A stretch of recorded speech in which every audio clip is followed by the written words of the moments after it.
Maria Callas, the iconic Greek soprano, was also known for her specific and discerning taste in jewelry. The opera diva collected numerous stunning pieces she wore both on and off stage.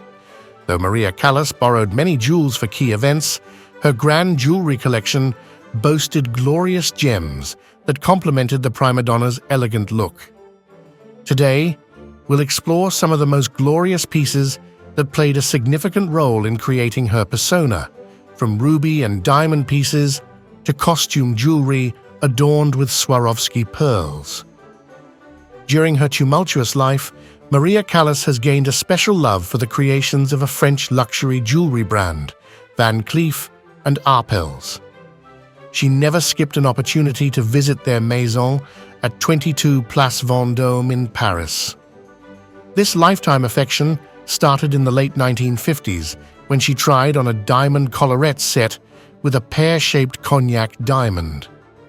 The brand reportedly gave the piece to her as a loan, together with ear pendants.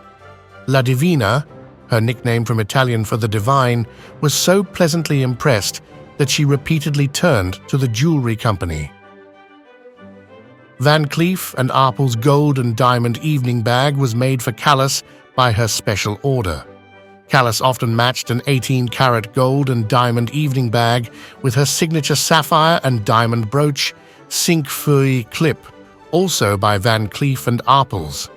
For example, the seamless bel canto soprano showed off her ruby and diamond Van Cleef and Arpels brooch on her final tour in 1973 and on several other occasions. The famous platinum 5-leaved brooch has cushion-cut oval rubies and round marquise and baguette-cut diamonds. The adorable flower clip included 6 15.8-carat Burmese rubies and 16.4-carat diamonds. Callas was especially fond of this clip as it nicely complemented her elegant evening gowns. Sparkle was her faithful companion on stage, and according to Stefano Papi, who wrote 20th Century Jewelry and the Icons of Style, jewelry certainly helped turn Maria into Callas. He dedicated a separate, lengthy chapter on Maria Callas, stating that jewelry was a part of the diva's persona.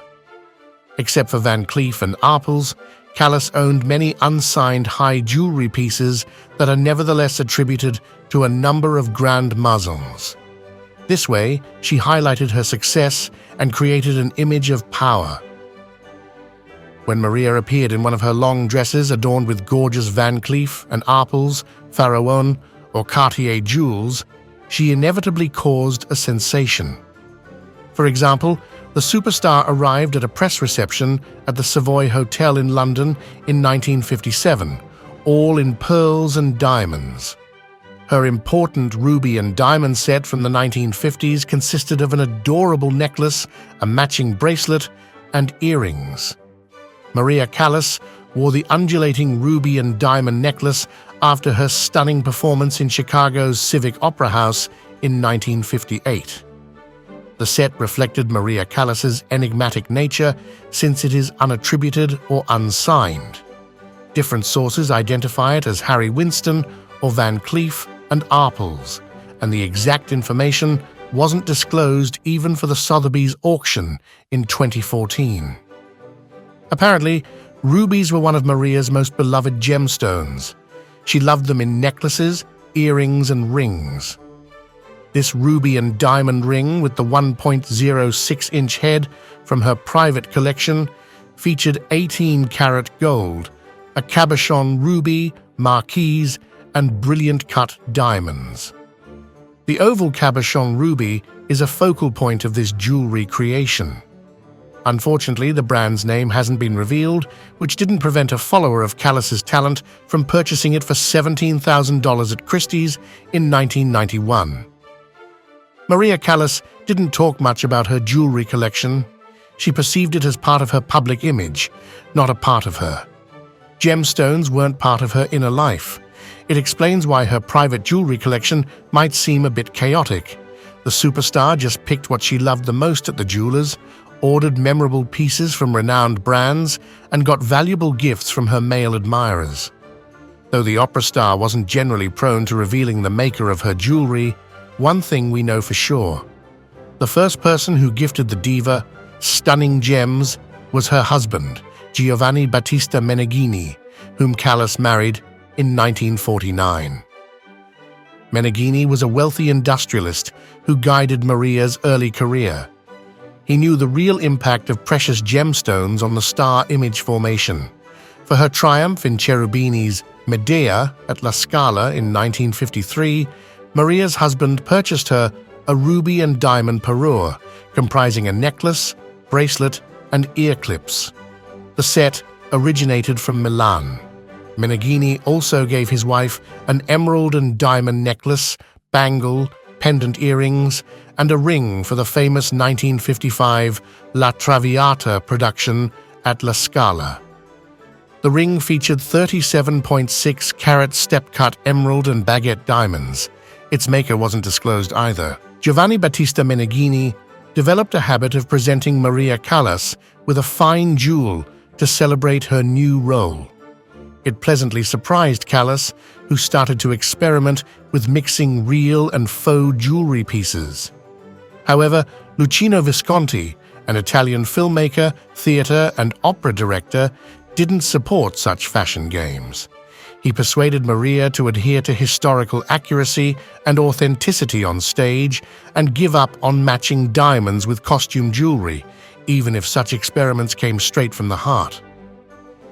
When Callas left Meneghini at the zenith of her career in 1959, she had another devoted man who treated her with even more jewelry from Van Cleef and Arpels. It was a wealthy shipping magnate, Aristotle Onassis. Maria joked, "Ari's total understanding of women comes out of a Van Cleef and Arpels catalogue." For instance, he gifted Maria this fantastic bracelet and earrings with coral, turquoise, and pearls by Van Cleef and Arpels. Among her favorites were also Cartier creations.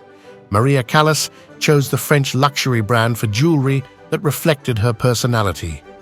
The most flashy piece was this brooch by Cartier, a gold, enamel, and emerald panther reclining over a carved agate. The brooch was made in 1972, and Maria Callas acquired it the same year. A lovely flower brooch that was revived for the Cartier collection was also among Callas's picks. The piece belonged to an in-house collection of vintage items from the 1850s. Callas evidently had a soft spot for the flowery motif in jewelry, and her coral and diamond flower brooch proves this. It was an adorable jeweler's creation and unattributed, like many of Maria's pieces. The brooch originated from her private collection in Athens. A 2.8-inch piece of jewelry featured 18-carat yellow gold, coral, and sparkly diamonds. Though the jewelry was a bit pricey, it found its aficionado at Christie's London auction in 1991, who bought the flower brooch for $15,000. You might have an impression that the opera soprano bathed in precious gemstones and did not want to move a finger towards something less expensive. However, this is not true.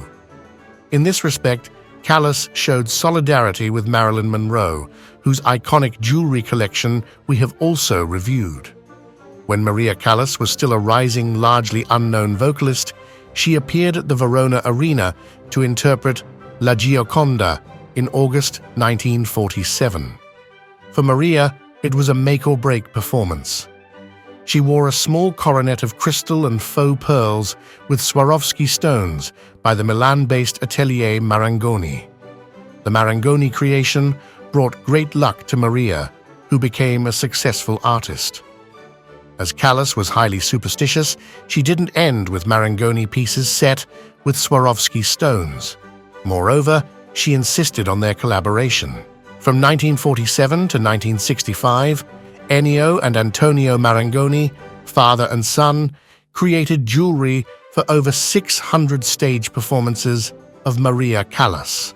In 1956, Callas also appeared in a set of matching pieces, earrings, necklace, and tiara, all adorned with Swarovski crystals for her signature role in Norma. The pieces were extremely sparkly and bright. That's why Maria could only wear the earrings for a televised scene broadcast on The Ed Sullivan Show. When the diva first appeared as Tosca, she also wore stage jewelry designed by Met stage director Dino Yiannopoulos, executed exclusively for Callas by Swarovski.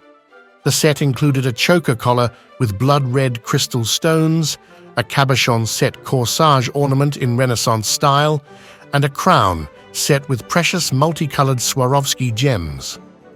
Maria Callas perceived these pieces as lucky amulets. She was deeply attached to them. The items with Swarovski gems often accompanied Callas in car trunks during her journeys. After the opera diva died in 1977, many items from the personal jewelry collection of Maria Callas were reportedly split between her mother, her sister, and Meneghini, whom Callas never divorced. They say Meneghini's devoted maid inherited most of the treasured Maria's items. Many valuables from Callas's jewelry collection were sold at a Sotheby's auction in 2004. The seller's identity has never been revealed. However, gems played their role in Callas's remarkable life, witnessing her stunning success and worldwide recognition. What do you think of Maria Callas's stunning jewelry box? Have you found anything that perfectly matched her lovely appearance? Please share your impressions of the video with us.